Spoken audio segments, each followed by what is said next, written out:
Baiklah, kita akan mulai pada hikmah yang kedua, yaitu sikap orang arif ketika dianugerahi ahwal tajrid dan ahwal istighal. Ibnu Athaillah Al-Iskandari berkata,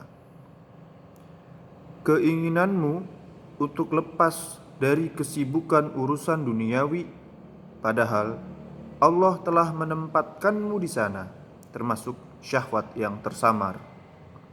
Dan keinginanmu untuk masuk ke dalam kesibukan urusan duniawi, padahal Allah telah melepaskanmu dari itu, sama saja dengan mundur dari tekad yang luhur. Arti atau penjelasan dari perkataan ini atau kalimat ini adalah sebagai berikut. Akan saya bacakan. Tajrid adalah sebuah kondisi di mana seseorang tidak memiliki kesibukan duniawi.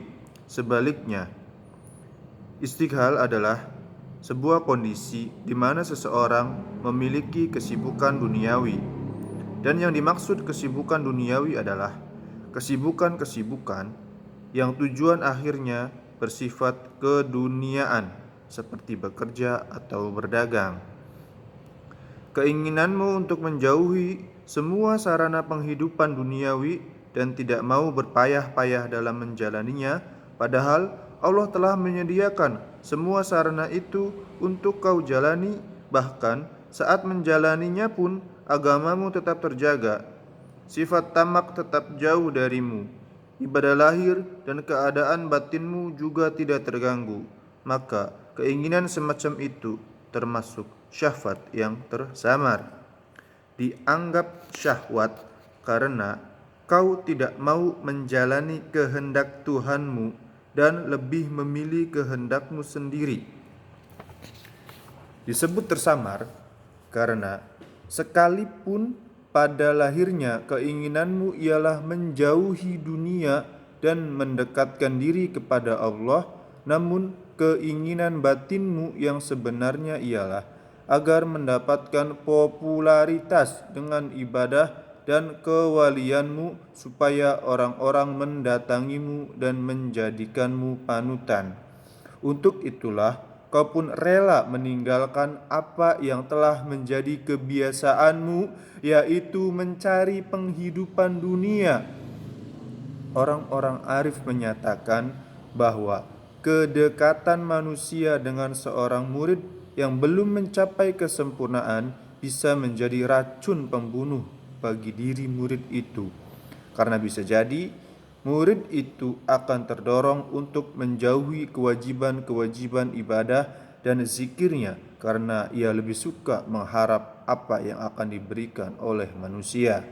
Sebaliknya, keinginanmu untuk bekerja dan berusaha keras mencari penghidupan duniawi, padahal Allah telah menyediakannya untukmu dengan mudah tanpa harus bersusah payah, misalnya dengan dipenuhinya semua sandang dan panganmu, dan kau pun tetap merasa tenang dan damai meski kekurangan, bahkan kau tetap bisa terus beribadah dengan tekun, maka sikap seperti itu sama saja dengan mundur dari tekad yang luhur. Karena itu, kau sekarang cenderung bergantung kepada makhluk, padahal sebelumnya kau bergantung kepada Sang Khalik. Sebenarnya, berbaur dengan orang-orang yang sibuk mengurusi dunia saja sudah cukup membuat tekad luhurmu ternodai. Oleh sebab itu, yang wajib bagi para salik, peniti jalan menuju Allah ialah tetap diam di tempat yang telah ditetapkan dan diridhoi oleh Allah untuknya, sampai Allah sendiri yang akan mengeluarkannya dari tempat itu. Hendaknya ia tidak keluar sendiri dari sana atas kehendak sendiri atau karena bisikan setan, sehingga ia akan tercebur ke lautan keterasingan dan jauh dari Allah. Na'udzubillahi min dzalik. Demikian hikmah kedua. Nanti kita akan berlanjut pada hikmah yang ketiga. Terima kasih.